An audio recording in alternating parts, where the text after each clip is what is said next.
Halo guys, kembali lagi bersama saya di channel Hadrian FS. Bagaimana keadaan teman-teman? Semoga teman-teman selalu dalam keadaan sehat ya. Oke, baik, kali ini saya akan memberikan tutorial cara menggunakan aplikasi IDN Live. Oke, dan tapi sebelum lanjut ke tutorialnya, jangan lupa tekan like dan subscribe dan juga jangan lupa tekan lonceng untuk mendapatkan informasi video tutorial terupdate dari channel ini.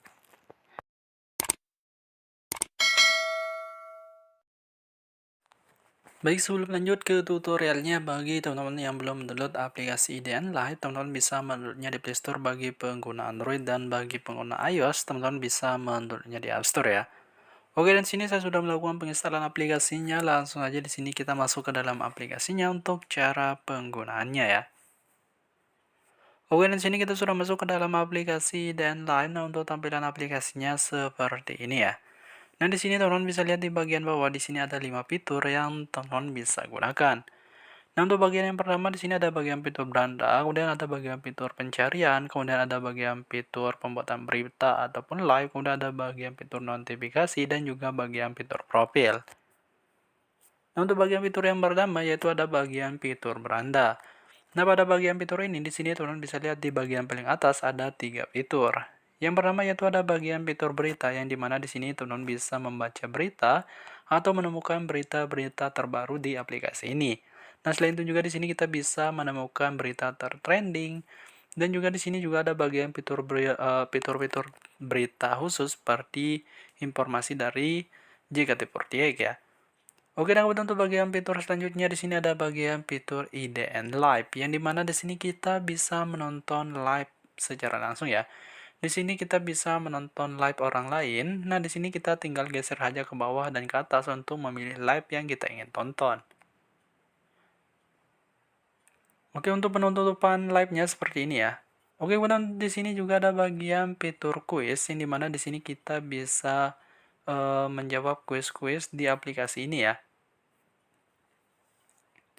Nah, di sini ada beberapa kuis yang tersedia. Nantinya teman-teman tinggal tekan saja bagian kuis tersebut untuk menjawab atau mendapatkan hadiah ya. Oke, kemudian untuk bagian fitur selanjutnya di sini ada bagian fitur pencarian. Nah, di sini kita bisa mencari apa yang kita ingin cari ya. Entah itu terkait berita ataupun informasi dari JKT48 ataupun informasi-informasi lainnya ya.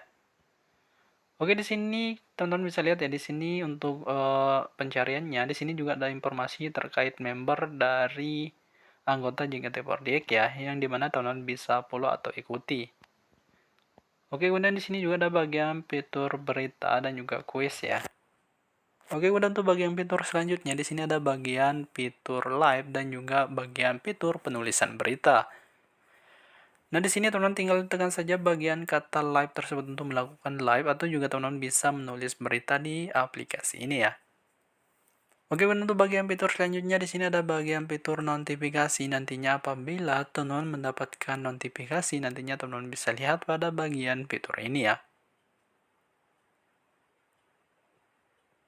Nah, untuk bagian fitur yang terakhir yaitu ada bagian fitur profil. Nah, pada bagian fitur ini di sini kita bisa melihat terkait profil pribadi, terkait apa yang orang yang kita follow ataupun follower kita. Kemudian juga di sini ada bagian menu kreator, yang dimana di sini kita bisa melihat jumlah viewers kita dan lain sebagainya ya.